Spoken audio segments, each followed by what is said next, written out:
Bonjour à tous, c'est Thierry. Alors, je voulais aujourd'hui faire une petite vidéo d'introduction sur le footprint avec Sierra Chart.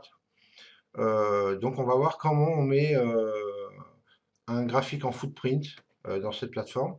Alors, je vous dis tout de suite, on ne va pas rentrer dans les détails. On va juste mettre un graphique basique sur du footprint et je ferai d'autres vidéos par la suite où on rentrera un petit peu plus dans les détails.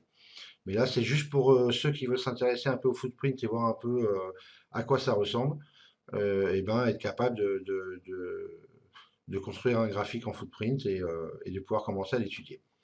Alors, donc là, j'ai ouvert juste un graphique basique sur le Rodol. Donc, pour mettre le footprint, on va faire un clic droit Study. On va aller chercher un indicateur qui s'appelle Number Bar, ici. Voilà. On va le mettre là. On va aller dans les settings. Et on va s'intéresser uniquement pour l'instant à la première colonne.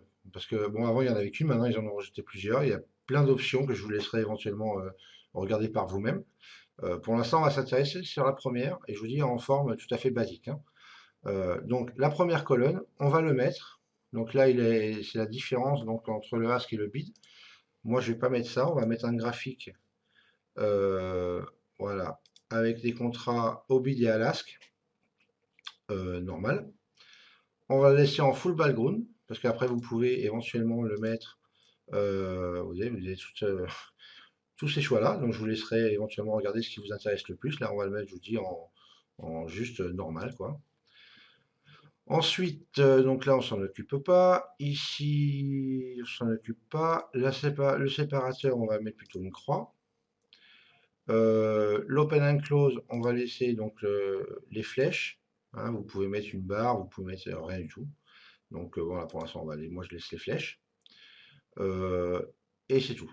Après, on va aller dans le subgraph. Donc, l'open and close, donc les flèches, vous pouvez choisir la couleur que vous voulez. Donc, moi, par exemple, on va laisser, mettons la première comme elle est, et on va mettre la fermeture, par exemple, en rouge, ou comme ça, tiens, allez, hop, voilà, histoire d'avoir une couleur un petit peu autre. Ensuite, ça, on va s'occuper de rien du tout pour l'instant. On va regarder ce qu'ils ont mis par défaut. Donc, la value, minimum value et la maximum value, donc qui sont visibles.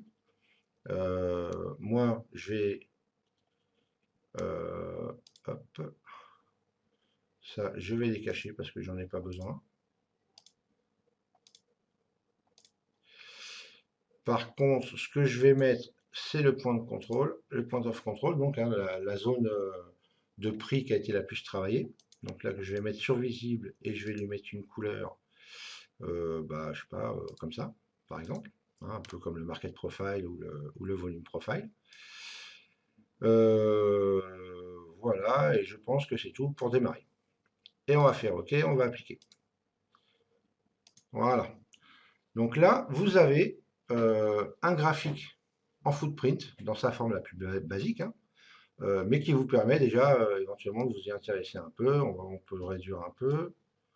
Non, on va plutôt l'écarter, mais on va le réduire un peu comme ça. On va le resserrer là. Voilà.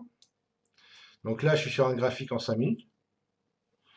Donc, hop, ça vous permet de voir. Par exemple, ici, hein, donc dans la colonne de gauche, donc les contrats acheteurs, colonne de droite, contrats vendeurs. Et ça vous permet donc de voir un peu un graphique en footprint, comment ça se présente. Donc après, à vous, si vous voulez pas attendre de faire un peu de recherche, vous avez sur le site de Market Delta, hein, je l'ai mis sur mon site en lien sur les plateformes, hein, si je me rappelle bien. Donc vous pouvez aller dessus directement et ils ont pas mal d'explications à propos du footprint. Et puis, voilà, ça peut vous permettre de démarrer. Après, on verra, de toute façon, je ferai d'autres vidéos donc pour rentrer un petit peu plus dans les détails, comme on peut mettre le graphique aussi en volume, euh, donc le background, hein, le mettre en volume. Après, on verra aussi un indicateur qui s'appelle le number bar additionnel, qui va donner des chiffres en bas. donc pour le delta, les volumes, ainsi de suite, où vous pourrez donc après observer des divergences entre les prix et les volumes, par exemple, hein. C'est beaucoup là-dessus qu'il faut, enfin en tout cas que moi je travaille. Et voilà. Donc là, vous avez vu comment construire un graphique en footprint, hein. Si j'étais un peu vite, je suis désolé. Bon, l'avantage de la vidéo, c'est qu'on peut la mettre sur pause, se la repasser. Il n'y a pas de souci.